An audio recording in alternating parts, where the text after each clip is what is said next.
Hey guys! We're back! With our second video about Bali. Yeah, today's video is actually about our top things to do. What's your first top pick to do? Completely crazy.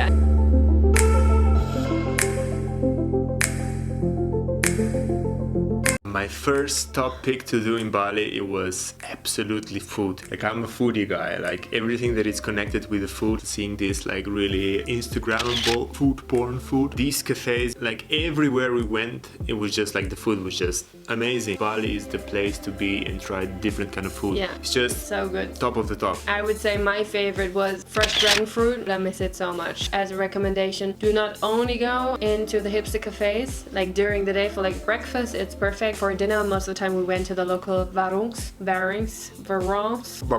where you can get dinner for like €1.50. We got so many nice vegetables with rice and tempeh, tofu, and like peanut sauce. It was so good and super yummy. Yeah, and you just come there and you just say, I want this, and this, and this, and this. Okay, what would be my top thing to do all over again? I mean, like watching sunsets has to be one of it. For us, it's probably like in every country we travel to, we're gonna say watching sunsets is a must, but I would say watching the sunrise and sunset, because most of the time we woke up at 5:30. We didn't do it at the beginning. Of course, we were also like a little bit jet lagged, but then I think the 4th or the 5th day we woke up super early because the waves first 4 days were kind of bad, and I didn't really have this kind of need of go surfing. And then the 5th day I said, okay, fuck it, I'm just gonna go in the water. We went to the beach, I went for a surf, Francesca did a workout, went for a run. We did so many things. We chilled on the beach, we came back to the resort and we realized, damn, it's 9 o'clock. Normally you would actually wake up at 9 or 8 if you're on the holidays, right? But I would definitely suggest wake up early,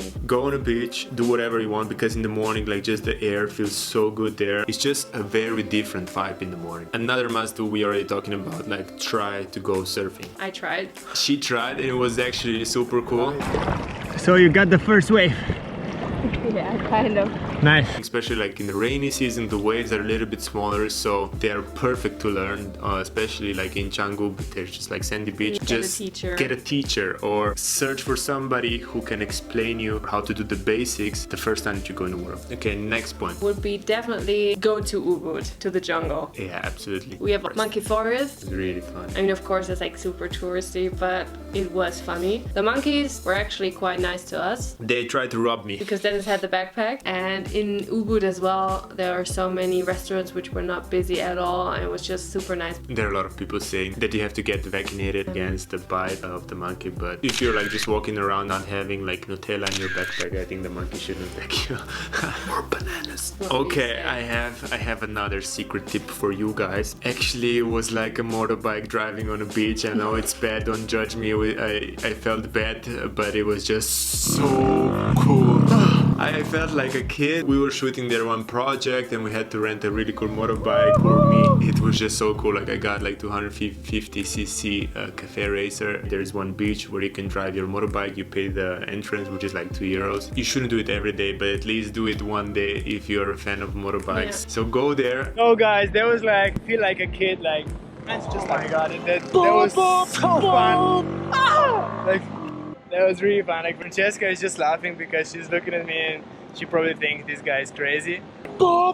And that actually includes another tip as well, because this beach was a black beach. If you're not into motorbikes but you want to see some kind of black beach, then you need to go to these beaches here in Keramas. We have seen the most epic sunset ever, and the sun is reflected on the black sand, which is just so beautiful. Another tip would be drink as much fresh coconut as you can. I miss it so much. Yeah. I want to have my coconut right now. We asked a local, and the very big fresh coconuts actually contain 1 liter of coconut water. Make sure to eat all the meat from the coconut. Like, there's a lot of tourists, they don't eat like meat. Yeah, they don't open it. So just ask somebody, if you don't have a knife to open, to slice it up. So if you're traveling on a budget, we would recommend to just like drink coconuts and eat the flesh, because after that you're so full. I have another tip, really cool tip. A must thing to do is to go to Uluwatu cliffs for the sunrise. Remember that, sunrise and not the sunset. Because sunset, too many people It's cool, taking pictures. it's still cool. Like we were there, it was still cool. But like if you want to like experience like a different kind of experience,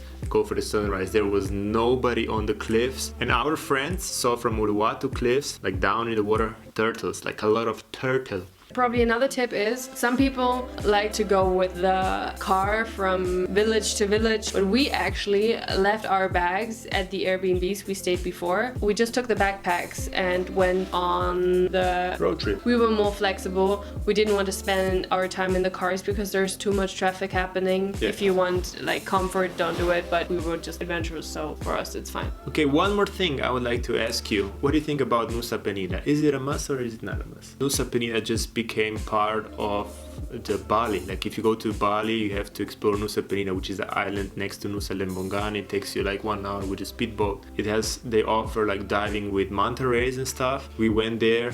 Yeah. Unfortunately, we didn't see manta rays.